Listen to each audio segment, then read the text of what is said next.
Having been reborn into this life, I decided to fulfill Nathan's wishes. Without me as an obstacle, he could be with the one he loves. Perhaps he would no longer have any regrets. However, in the year I turned 50, 55-year-old Nathan unexpectedly chose to take his own life. That morning, he had breakfast with me as usual. He even complimented my new chicken and pea porridge, and surprisingly ate 2 bowls of it. But by the afternoon, when I returned from grocery shopping, I found him lying on the bed, already having stopped breathing.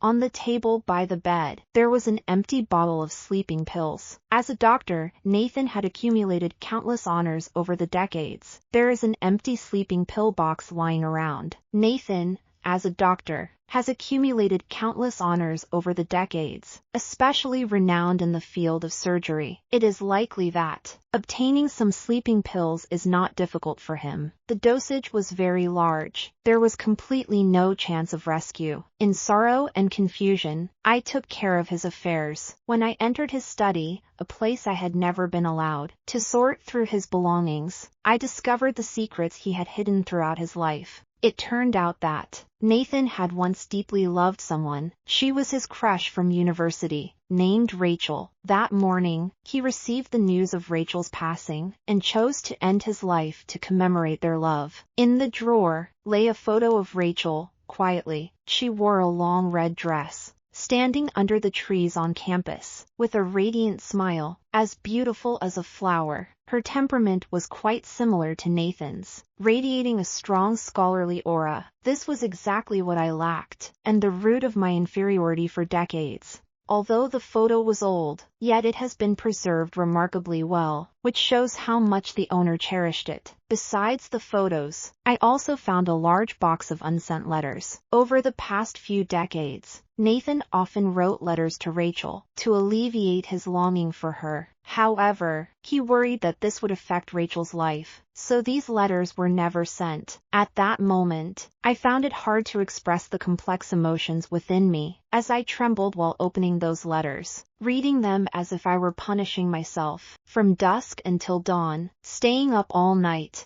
In the lines, I saw a completely different Nathan. In my heart, Nathan has always been a distant person, sometimes hardly talking to me in a day. I used to think he was inherently introverted, and had long since gotten used to it. But when he wrote these letters, his heart was actually passionate, and his emotions were exceptionally rich. His sincere feelings almost overflow from the words. I never thought that Nathan had such a strong desire to express and share. Every little thing in his life would be communicated to Rachel through letters. He was so nervous during his first surgery that he couldn't sleep all night. During his first promotion and salary increase, when he received a banner for the first time, even when he was scolded by a hot-tempered patient, he enjoyed the lamb noodle soup he had been craving while on a business trip. And when he was sick with a terrible headache, these things he never mentioned to me. Even when I asked him directly, he would just downplay it, showing no desire to share. I remember when he got promoted for the first time, I specially prepared a big meal at home to celebrate.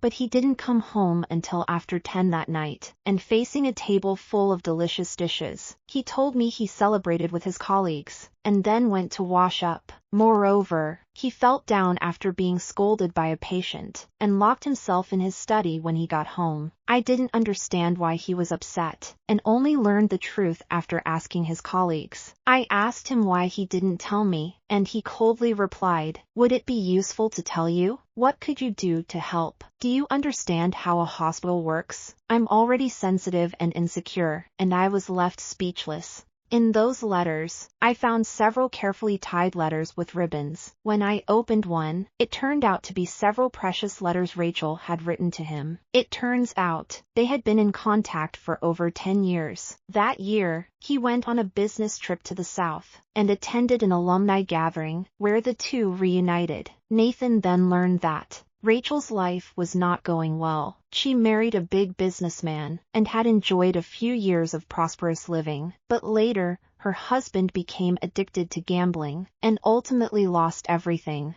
Nathan felt heartbroken when he heard about her situation. He couldn't help but feel pain in his heart. The next day, he immediately went to the bank and transferred 50,000 yuan to her. From that time on, his letters expressing his longing were no longer all sealed away like before, but he would occasionally send a few out, along with the remittance slip. Over the past decade, Nathan had been intermittently supporting Rachel's life. 8 years ago, Nathan decided to sell the old house we once lived in. He mentioned that a friend involved in pharmaceutical research and development had a new project that needed funding, and the prospects looked promising. He planned to invest all the hundreds of thousands from the house sale into this project. I wanted to learn more, but was stopped by his contemptuous gaze that made me feel intimidated. And he coldly asked me what was so good about asking these questions.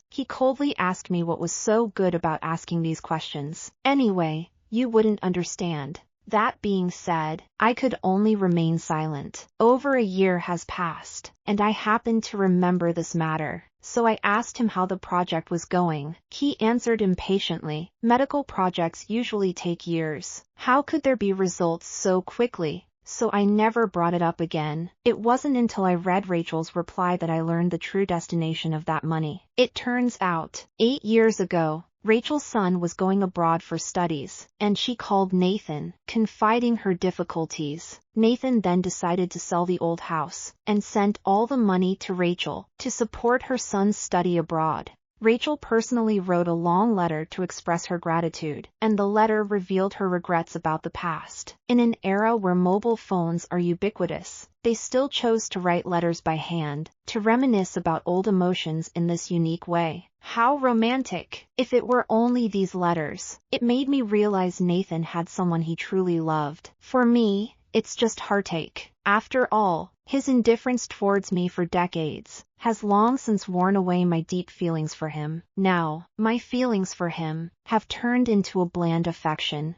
Love or indifference, it no longer matters to me. What truly shocked me was a surgery order for Nathan. Not long before we got married, he actually underwent a vasectomy. After going through this series of blows, when Nathan's lawyer came with his will, I was already able to face it calmly. When I heard he left all his assets to Rachel's son, I didn't even feel a hint of sarcasm. I politely sent the lawyer away, and then went downstairs to buy groceries. Nathan is gone, and I still have to continue living. He left quite a bit of wealth to Rachel's son, but as his wife for decades, I too can obtain my rightful share. That money is enough for me to enjoy my old age. I'm only 50, and if I'm healthy, I still have many years ahead of me. Therefore, in the days to come, I need to plan carefully on how to live better. Accidents always come so suddenly. While crossing the street, a car driving the wrong way lost control and came rushing towards me. In that final moment, I felt myself flying into the air. When I woke up again, I saw my 15-year-old youthful face in the mirror.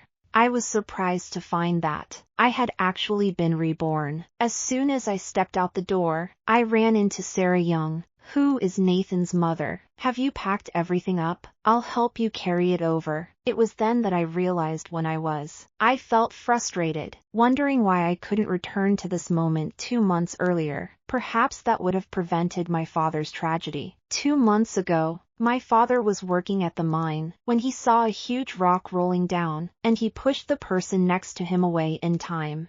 That person was lucky to escape unharmed, but my father was struck by the rock and died instantly. The person my father saved is Nathan's father. My mother died during childbirth, and my father raised me alone. After my father passed away, I lost all my relatives. As the daughter of a benefactor, Nathan's parents treated me especially well, often bringing me food and clothing. They even promised me to Nathan, the only college student in the village, the pride of the entire village. At that time, I was very willing, because Nathan was handsome, elegant, and cultured.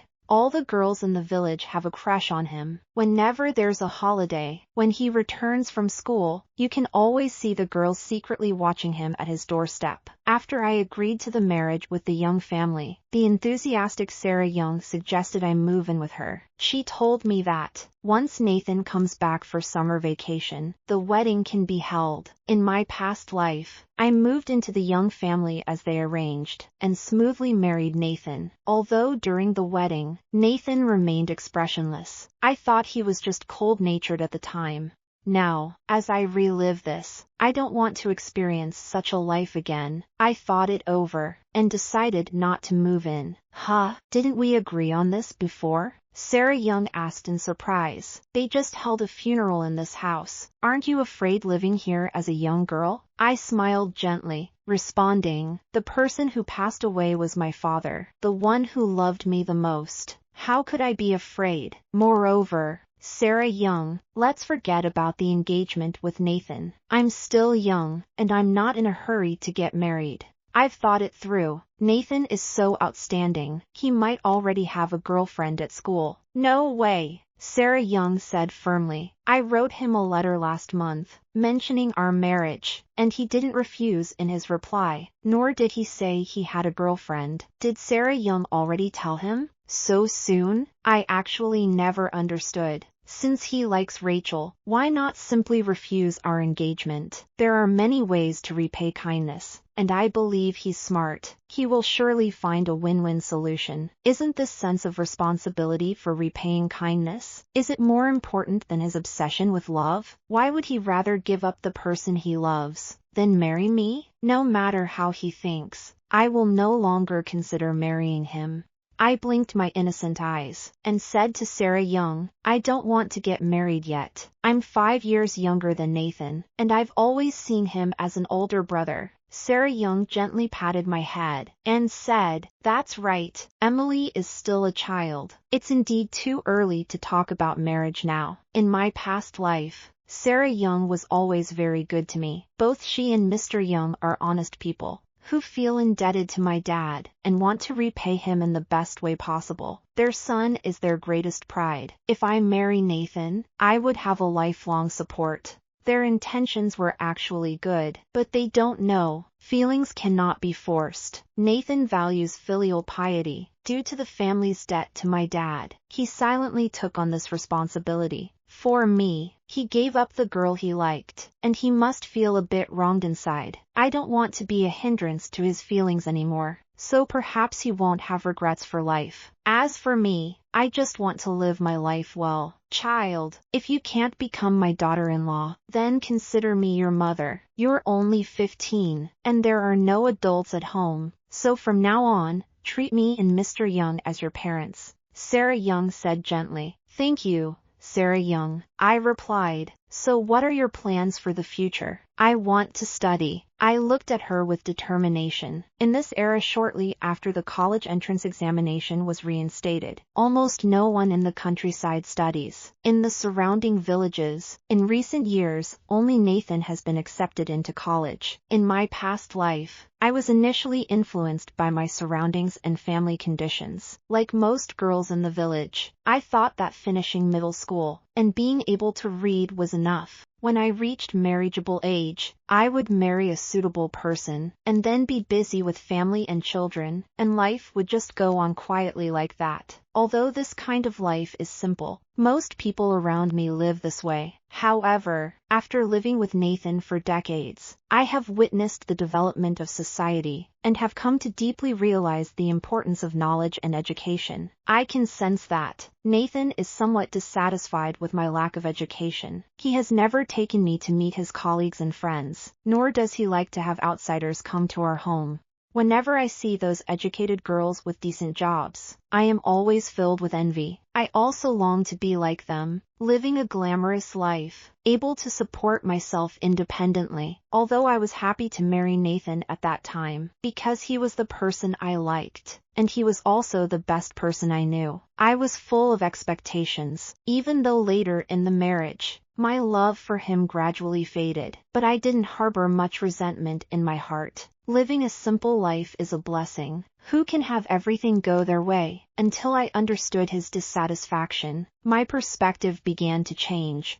I went to borrow Nathan's textbooks from Sarah Young, and she readily brought over all his books. I flipped through them, and the materials and exam papers seemed somewhat outdated, with hardly any information from the past 2 or 3 years. The bookstores in the provincial capital are the best. I decided to go there myself, to buy some of the latest materials. The restrictions on going out have eased in the past 2 years, and I just need to ask the village chief for a letter of introduction. Sarah Young was very helpful, and she successfully assisted me with this matter.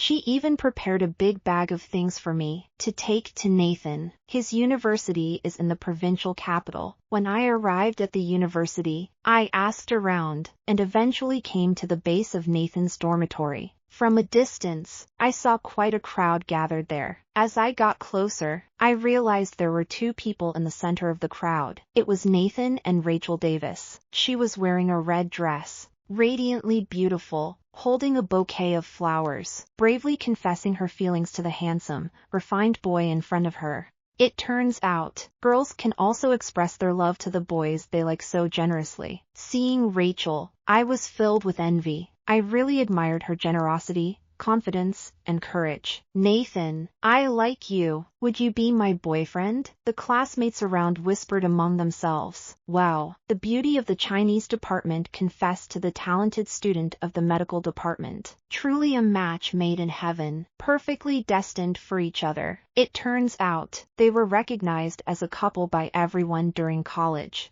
As the disruptor of this relationship, no wonder Nathan was so cold to me in my past life. I'm sorry, Rachel, I can't accept you. His cool and magnetic voice immediately stunned everyone present. Nathan actually rejected her. Some classmates couldn't help but feel shocked. Rachel's eyes instantly dimmed, and she asked dejectedly, "Why? Is there something wrong with me?" "No, Rachel, you are wonderful." Nathan shook his head with a bitter smile. "But I can't be with you, because I am back home." "Nathan!" I suddenly interrupted him loudly.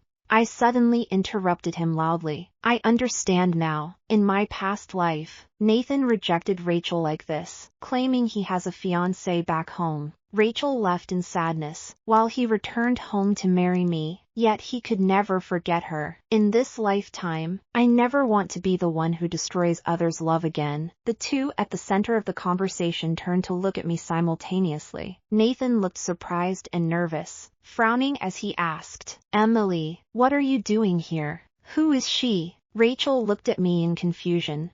I smiled at her, introducing myself warmly. "Hello, sister. My name is Emily Wilson. I am Nathan's sister." "Sister?" Her tone was questioning. "Why don't you have the same surname? Are you a cousin?" "Actually, I am Nathan's parents' goddaughter. Our families live very close, and we grew up together," I explained. In my heart, he is like my own brother. After I refused the marriage proposal, Sarah Young mentioned wanting to take me as her goddaughter, and even talked about choosing a date for a celebration to formally acknowledge our relationship. I added. Hearing me say this, Rachel's hostility noticeably lessened. "You look quite young. How old are you this year?" She forced a smile and asked. 15. I tried to act like an innocent child. "You're 5 years younger than us. You're still a child." This time she truly smiled. "Emily, are you here to interrupt our conversation?" Nathan interjected. "Oh, I'm here to buy study materials that Sarah Young asked me to bring to you." I handed him the package I was holding. He took the package and asked in confusion, "Study materials? Are you going to read?" I raised my voice and said firmly, "I want to go to college." Many people around us looked at us curiously, their attention focused on me.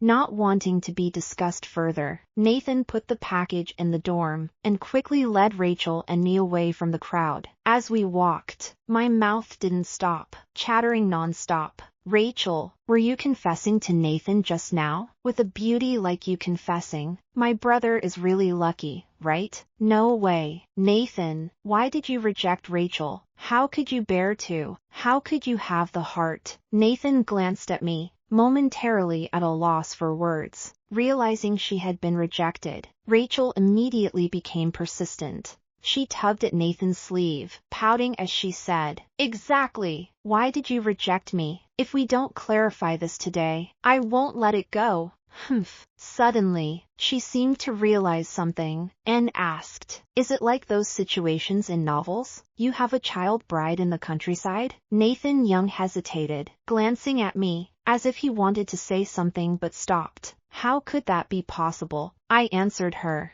"I grew up in the same village as Nathan. How could I not know if he had a child bride?" On this trip to the city, Sarah Young even asked me to find out if Nathan had a girlfriend at school.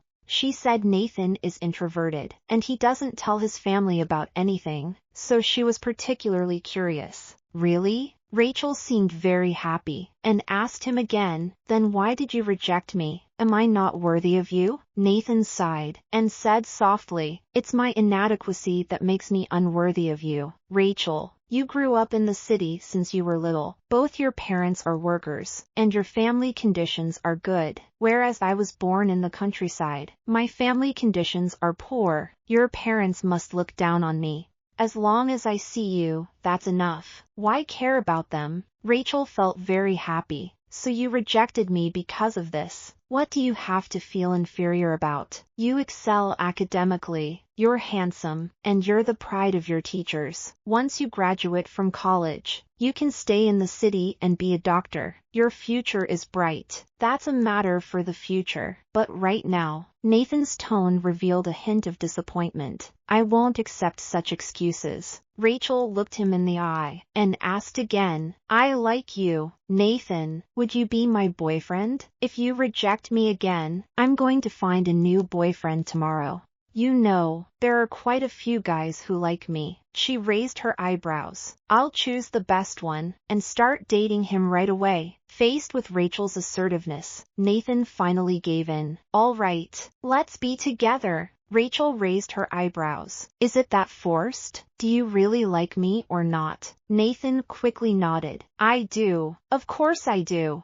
Who wouldn't like you?" Rachel was amused by him, affectionately linking her arm with his, resting her head on his shoulder. "Emily, it's not easy for you to come all this way, so let me treat you to a nice meal in the cafeteria." In a great mood, Rachel generously treated me to the two most expensive dishes in the cafeteria. After the meal, Nathan accompanied me to buy some materials. Rachel, who I intended to go with, had to stay at school because she had a class in the afternoon. Nathan said to her seriously, "No skipping class." So, she could only obediently return to class. In the bookstore, I sincerely asked Nathan, "Bro, you have experience. Please help me pick out the most useful materials." After selecting the materials, on the way to the station, he tried to say something several times but stopped. As it neared departure time, he finally spoke up. "Emily, did my parents mention anything about us? Regarding, are you talking about marriage?" I interrupted him with a smile. "Bro, I'm only 15. I don't want to get married right now. I just want to focus on my studies." "But your dad saved my dad back then. This kindness should be repaid. Then you should help me more with my studies. Guide me to get into college. This can be considered a way to repay a kindness." I looked up at him, my gaze sincere. "You won't marry me. Is it because of the boy you like?" he suddenly asked. I feigned innocence. Who do I like? What does liking someone mean? Why should I like a boy? Nathan glanced at me, his tone relaxed. "True, you're still young. How would you know what liking someone is?" He gently patted my head. "After you go back, study hard. If you don't understand anything, you can write to me," he said. "Okay," I agreed. I stood at the car door, waving goodbye to him. "Brother, goodbye." At home, I self-studied middle school courses for half a year. Sarah Young asked the village chief for help to let me register for the town's middle school entrance exam. In the end, I successfully got accepted into a high school in the city. During my 3 years in high school, I lived on campus, putting every minute and second into studying, even holding my textbooks while eating. Perhaps it was because I called him brother all the time. Nathan gradually accepted my identity as his sister. He was much more enthusiastic towards me than in the past life. Although he has a heavy course load as a medical student, and still needs to find time for dating, he always manages to write to me from time to time, caring about my life. Every time I reply to him, I'm always asking about difficulties in my studies. Back then, Nathan became the only college student in the village in years through his hard work, and he was also favored by his teachers after entering college. Clearly, he indeed has real skills in his studies. Of course, I have to make good use of such resources. For every question I have, he patiently answers me, and often sends me the latest study materials. 3 years later, I finally achieved an impressive score in the college entrance examination, ranking 5th in the city. After Nathan heard the news, he rushed home to congratulate me. He suggested that I apply to his university, emphasizing that our school is also a key university. Emily, if you come here to study, having me as your brother will definitely provide you with some support. Regarding Nathan's kindness and warmth, I always felt a bit out of place. I politely declined, saying, "Bro, I haven't decided which school to apply to yet. What's there to think about? Just listen to me," he insisted. "Emily can go wherever she wants. Stay out of it." Sarah Young pushed him aside. "Mom, you don't understand. Nathan still wants to keep persuading me." I explained. "You understand." Sarah Young gave him a glare. "You may understand it well, but you can't know more than the teacher, right? Emily, you can ask your teacher for advice, and let them suggest where you should apply," said Sarah Young. "Okay, Sarah Young." I nodded with a smile. Sarah Young dragged the reluctant Nathan away, muttering, "Didn't you see that Emily doesn't want to go to your school?" No sense of awareness at all. The teacher already said, with such high scores, there are many universities to choose from. I don't understand why Nathan insists so much on me going to his university. However, I have my own plans in mind. I applied to the National Defense University in Beijing. After filling out my application, I told everyone this news. Sarah Young and Mr. Young were both happy for me, their faces full of pride. The National Defense University, that would mean I would serve the country. Emily is really amazing. Only Nathan seemed a bit down, as if he had no expression. In our junior year, Nathan and Rachel got married. I saved up money from my part-time tutoring job and gave them a big red envelope, along with a blessing card, wishing my brother and sister-in-law a happy marriage and a lifetime of joy together. By the first year of graduate school, I started dating. My partner was our mentor's son, who was also my senior and a graduate student at our school. One time, I went to deliver some materials to my mentor, and he happened to be in the office, watching me debate a topic with the mentor calmly. After that, he began to pursue me eagerly. At that time, I was focused on my studies, and rejected him many times. Nevertheless, he became more and more persistent. Even when I was cold towards him, he always managed to smile. Such an outstanding person in every aspect, who treats me with such enthusiasm. In the end, I couldn't resist, and my heart was moved. I asked him when he started to like me. He said it was love at first sight. I shook my head in disbelief. He continued, "Really, I'm a superficial person. The first time I saw you, I was deeply attracted by your beauty, especially when I saw you debating with my dad. It made me admire you even more. Your tone was gentle yet not timid, well-reasoned and supported, even able to convince your mentor. That's really impressive. I've never seen a girl like you, who is charming both inside and out." The relationship with Alexander Miller is progressing smoothly, and it feels really good. Although we are not in the same major, we can always share our academic difficulties and achievements together. I'm not a talkative person. He is humorous and witty, always able to provide emotional support, often making me laugh. We respect each other, encourage one another, and also plan for the future together. In my past experiences, aside from Nathan, I have not dated any other men. My relationship with him seems to have skipped the dating phase, and went straight into marriage, facing all the trivial matters after marriage. Until now, after being with Alexander, I finally understand what a truly healthy romantic relationship is. It turns out, a reciprocated love is really beautiful and truly enjoyable. After working for a year, I entered into marriage with Alexander. On the wedding day, I invited Sarah Young and Mr. Young to attend. Out of courtesy, I also sent invitations to Nathan and Rachel. Actually, I didn't really want them to come, because we haven't been in the same city for several years. We've hardly seen each other. I hope our relationship can gradually fade, until it becomes unfamiliar. Moreover, Rachel was pregnant at the time of the wedding. I specifically called Nathan to tell him, "Bro, sister-in-law isn't fit for long-distance travel. It's okay if you don't come. I understand." However, on the day of the wedding, they still came. Nathan's wedding gift to me was a small box. I hurriedly accepted it, not even having time to open it. After the ceremony, I was preparing to change into my toast outfit. As I passed through the hotel corridor, I heard arguing from the stairwell. "If I hadn't seen the receipt in your bag just now, I wouldn't have known that you actually bought Emily a car. You're really generous. I'm your wife. Why didn't you buy me one?" This is Rachel's voice. I was stunned, thinking back to when we met in the morning. The small box Nathan handed me. I quickly took the box out of my bag and opened it to find inside lay a car key. Scenes from 2 months ago flashed through my mind. At that time, Nathan suddenly called me, mentioning he heard from his mom that I was getting married, and he asked about the specific date.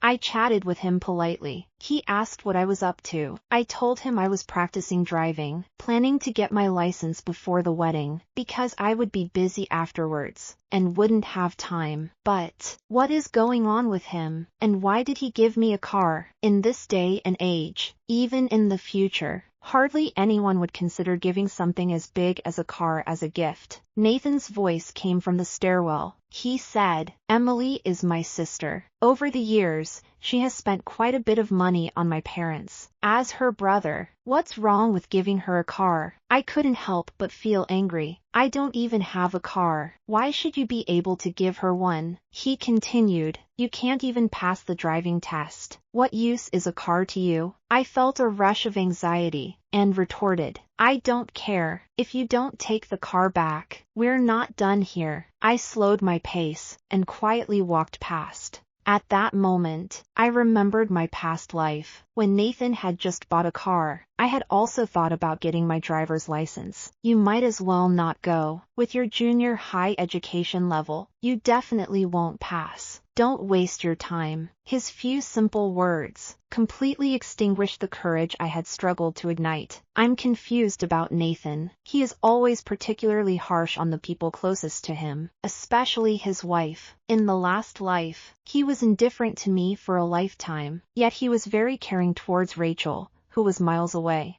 Throughout the year, he never bought me a single piece of clothing, but when Rachel mentioned in her letter that winter was particularly cold, he specifically went north to buy her a down jacket and sent it to her. In this life, he married his beloved Rachel, but he doesn't seem to treat her particularly well either. He clearly knows she is uncomfortable in the early stages of pregnancy, yet he insists on taking her to such a far place for a wedding, and he would rather buy a car for me, his nominal sister, than buy her one.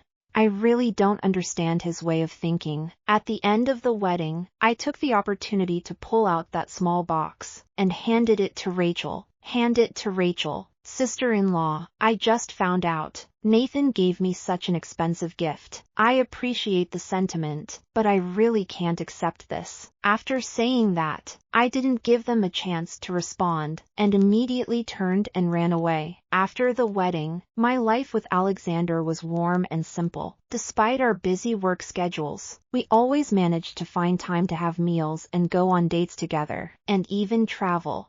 As my career was on the rise, I discussed with Alexander, and we decided not to consider having children for the next 2 years, and he respected my choice. However, our peaceful life was disrupted by the appearance of someone. I don't understand what Nathan is thinking, that he would actively apply to transfer to the capital city. He has accumulated rich experience and connections at his original hospital, and continuing to develop there would have great prospects. Although the environment in the capital city is better, he's starting almost from scratch here.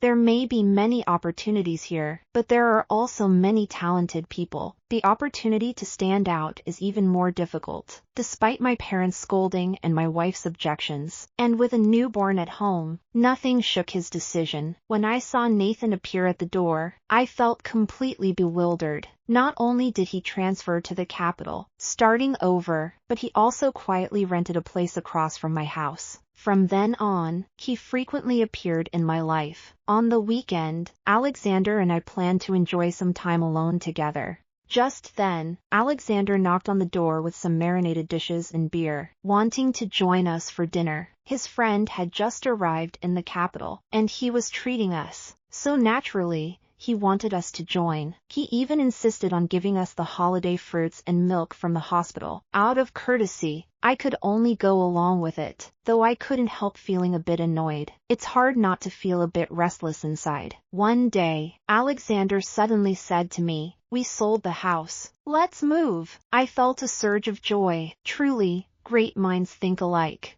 However, I still asked, "Why? Didn't you like it here?" This house is our wedding home. We chose it together when we bought it. The community environment is good, and it's not far from where we work. At that time, houses here were in high demand. We put in a lot of effort to buy it. Alexander hesitated for a moment, then said, "I think your brother Nathan has ulterior motives towards you." I was incredibly surprised. That can't be true, right? Although we both want to move because of the same person, the reasons are completely different. I just find Nathan annoying and want to distance myself from him. Is Alexander overthinking this? How could he possibly have such thoughts about me? In my past life, I was married to him for decades. He looked down on me and despised me from the bottom of his heart. Am I not clear about that? Alexander snorted coldly. As a man, how could I not see that? You are my wife. The way he looks at you is exactly the same as how I looked at you back then. I felt a tightness in my heart. No way. Didn't you notice? The fruits he sent you were all your favorites. Kiwis and mangoes. These aren't cheap. He often brings an entire box. Also, the last time the motion sensor light in the hallway broke, didn't you sprain your ankle when you went upstairs? I had someone come to fix it the next day, but I saw him moving the ladder to check the wiring. Hearing him say this, it really seems like he has some intentions in that regard, and I got goosebumps all over. He definitely has ulterior motives towards you. I can't let him linger in front of you. Alexander's tone is very firm. So should we sell the house quickly? I asked. I've already contacted the agent to list the house. He said the project he invested in with friends last year has recently made quite a profit. I'm planning to buy a villa, a standalone house, so he won't be able to move next to us again. Alexander gritted his teeth. Don't you blame me? I asked tentatively. He embraced me tightly, his tone resolute. It's normal for an excellent woman to attract others. It's not like you pursued him first. Why should I blame you? If anyone is to blame, it should be Nathan. He has no morals or boundaries. So,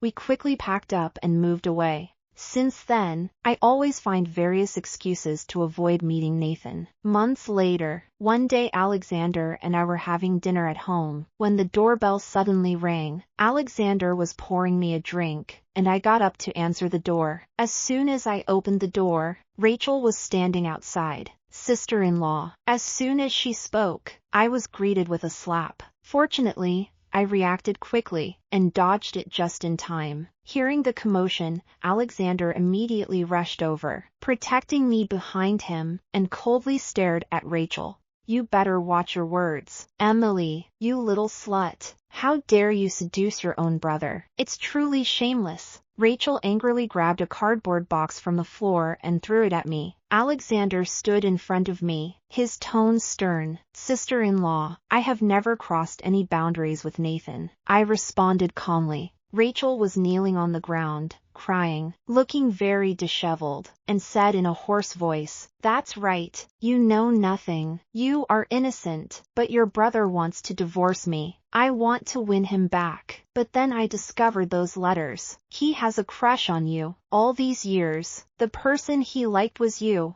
This is just ridiculous. You are completely innocent. So who should I turn to for my grievances? If I don't come to you, who else should I turn to?" Her voice was nearly breaking, almost shouted out. I followed her finger to see the cardboard box she had thrown and the envelopes scattered on the ground. A familiar scene flooded my mind. I squatted down, shaking hands reaching to pick up those envelopes. Each envelope is addressed to Emily. I opened a letter, unfolded the paper, and the handwriting inside made me tremble. The letter is filled with Nathan's passionate love, and the emotions expressed are exactly the same as those I saw in my past life. However, this time, the object of his affection has changed from last life's Rachel to me in this life. This is truly absurd. Even though I changed the plot, Nathan's heart remains unchanged. He still does not love his wife, yet he is infatuated with someone he cannot have. In the letter, he expresses his regrets. He says, "He and I were originally betrothed. If it weren't for meeting Rachel, he could have finished college in peace and waited for me to grow up." In the letter, he complains about Rachel's mediocrity and snobbery, mentioning how bright and noble she once was, like a fairy, but after getting married, she has no aspirations, doesn't want to continue learning, nor does she want to work.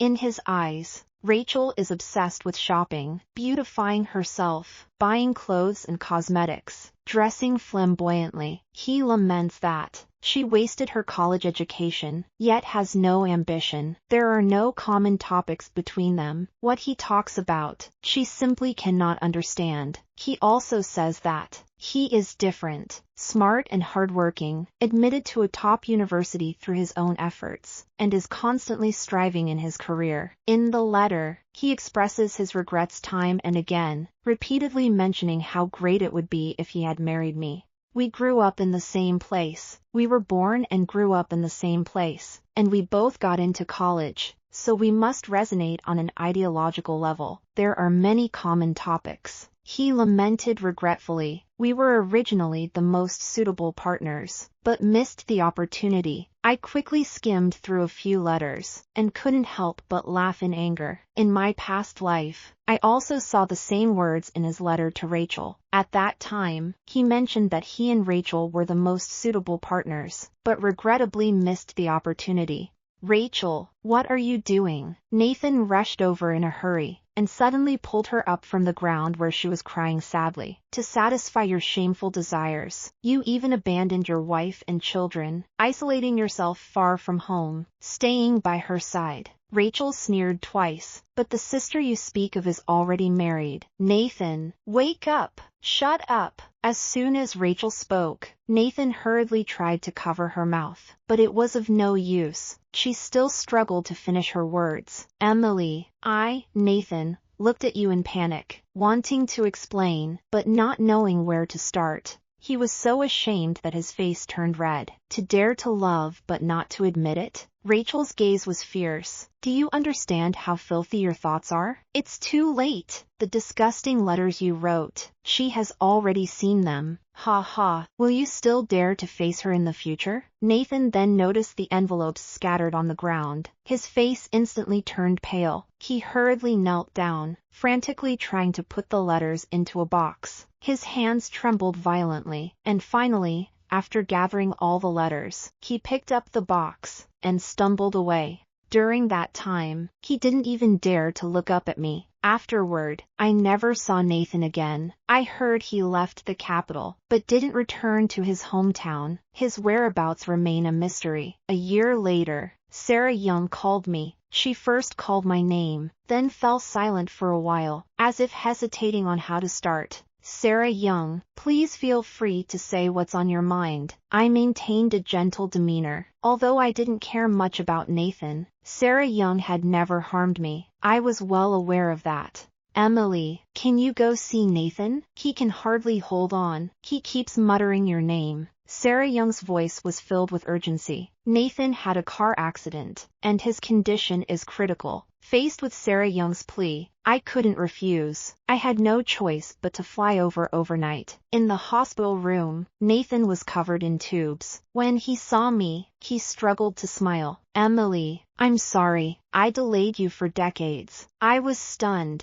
Nathan actually came back too. I stood at the bedside, quietly watching him, and suddenly started to laugh. Do you know? Seeing those letters you wrote to me, I was completely stunned. What's the difference between these letters and the ones you wrote to Rachel in your past life? You mentioned in the letters that if you could marry me, then you would have no regrets. However, now you understand, in our past life, we indeed got married. But what was the outcome? You still felt regret for not being with Rachel, and carried that burden for a lifetime. Moreover, it was precisely because of marrying you. My whole life has been stuck at a middle school education.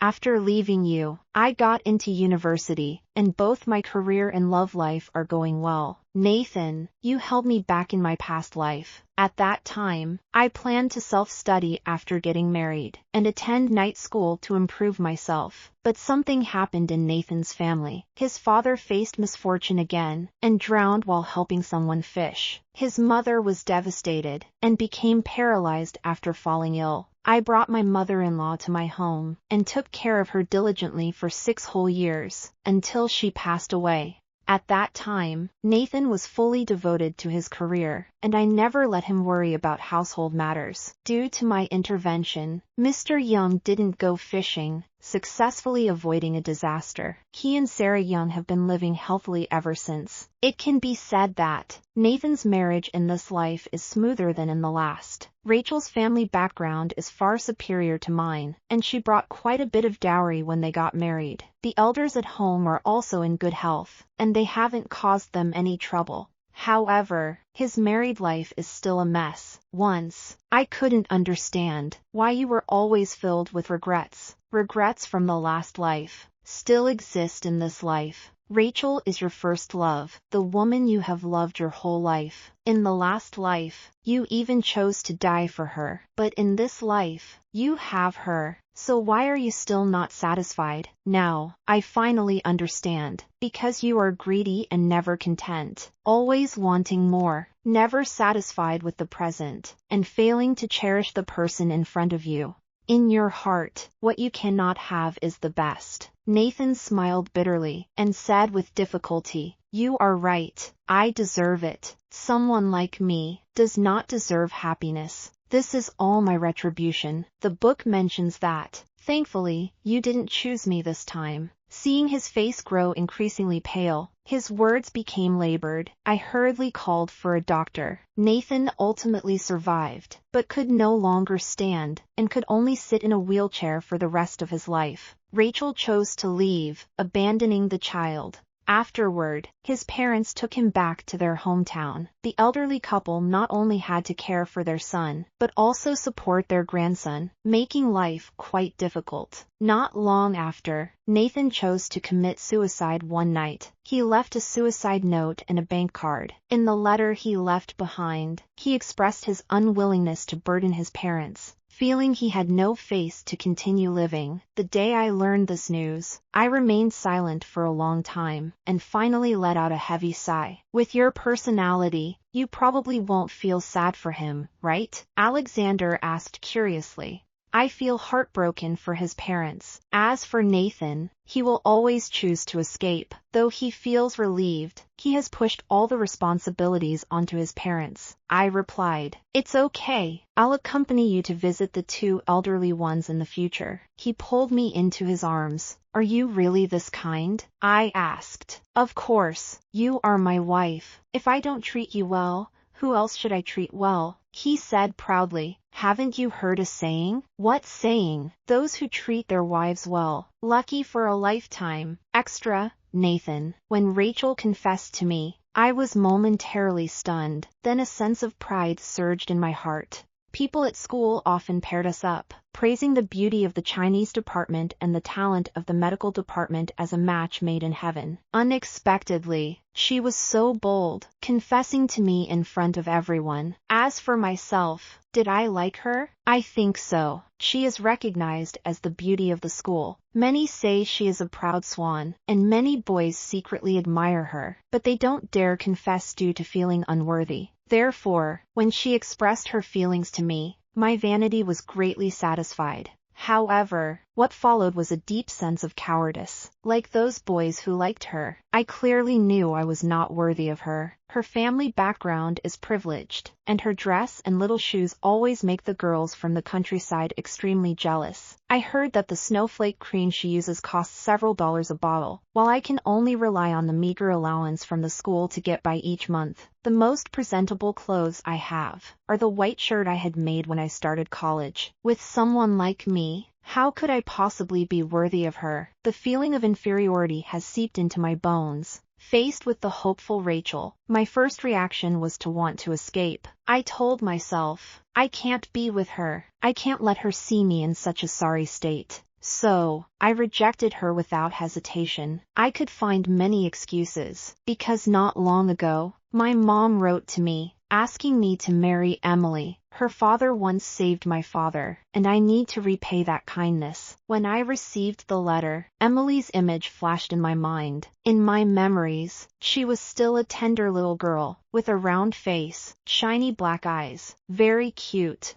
If my future wife is her, that wouldn't be so bad. I found that I had no resistance to this idea. When I rejected Rachel, she asked me why. I was about to tell her that I was already engaged back home, when Emily suddenly appeared. She denied our relationship, and strongly encouraged me to be with Rachel, which made me feel somewhat uncomfortable. It's not that I'm narcissistic. Many girls my age in the village have feelings for me, and I'm well aware of that. Why doesn't Emily like me? Later, I wanted to test if she liked other boys, only to find that this little girl had clearly not grown up yet, completely clueless about relationships. Only then did I feel at ease. With my excuses gone, I couldn't refuse Rachel's enthusiasm, so we got together. However, I always tried to avoid dating her, because my financial situation wouldn't allow it. For that, I could only use studying as an excuse. For some reason, I started to care more and more about Emily back home. The difficult questions she asked me in her letters made me realize she was actually very smart. I like smart and ambitious people, so I paid more attention to her, even saving money to send her study materials.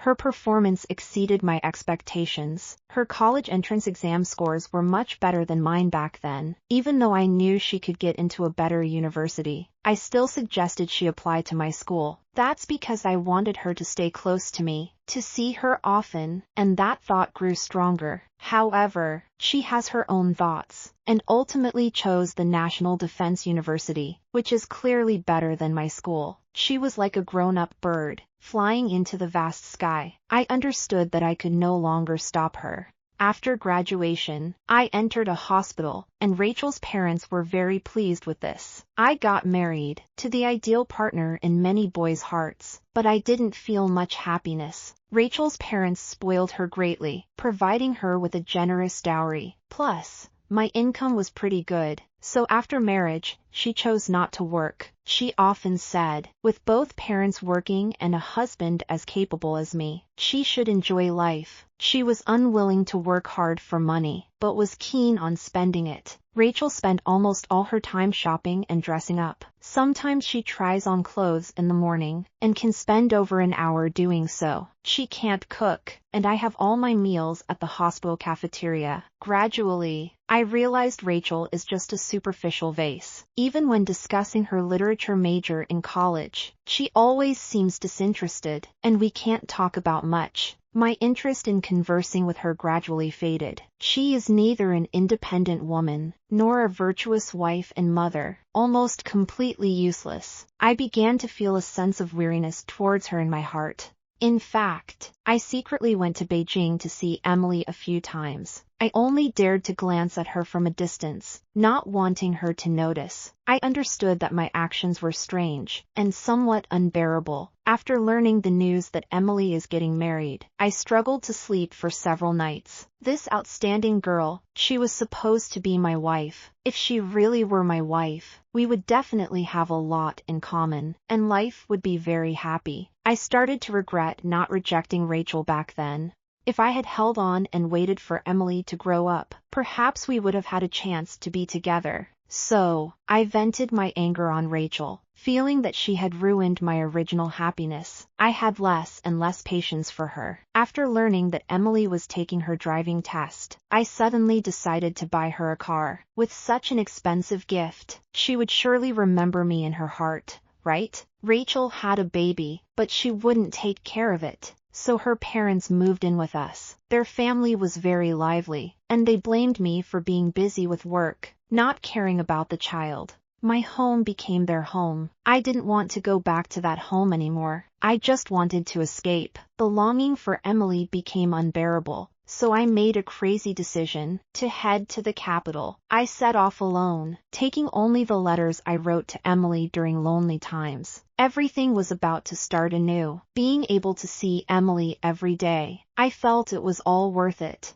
I proposed a divorce to Rachel, but she refused, even coming to the capital to cause a scene. She found the letters I wrote to Emily, and went to confront Emily. My hidden, sordid thoughts were completely exposed. Shame and anger intertwined. I couldn't face anyone anymore, so I chose to leave alone. Waking up after a car accident, I regained the memories of my past life. The Emily I longed for turned out to be my wife in my previous life. How ridiculous is that? And yet I had once looked down on her for being uneducated, while I was overly concerned about Rachel, whom I couldn't have. What's more ironic is, in the end, I actually chose to commit suicide for Rachel. Did I really love Rachel that much? I think, perhaps it was more about unwillingness. When I rejected her confession and chose to marry Emily, there wasn't much struggle. But when I learned that Rachel married a wealthy man, my heart began to feel uncomfortable. Adding to that was our chance encounter. Seeing Rachel dressed beautifully, I couldn't help but think of the always dreary Emily at home, and my heart felt even worse. Countless late nights, I couldn't help but ponder, a fairy like her should have been my wife. Why did it end up like this? Why do I have a betrothed? Why must gratitude involve my marriage? I began to fall into a cycle of thoughts. The more I thought, the more unwilling I felt. The impression of Emily in my eyes is gradually worsening. I know she has feelings for me, but I use daily indifference to mask the growing regret inside. Perhaps what we cannot have is the best. I have long forgotten Rachel's true self from college. The image of her in my mind has already been beautified. The more unattainable it is, the more unwilling I feel.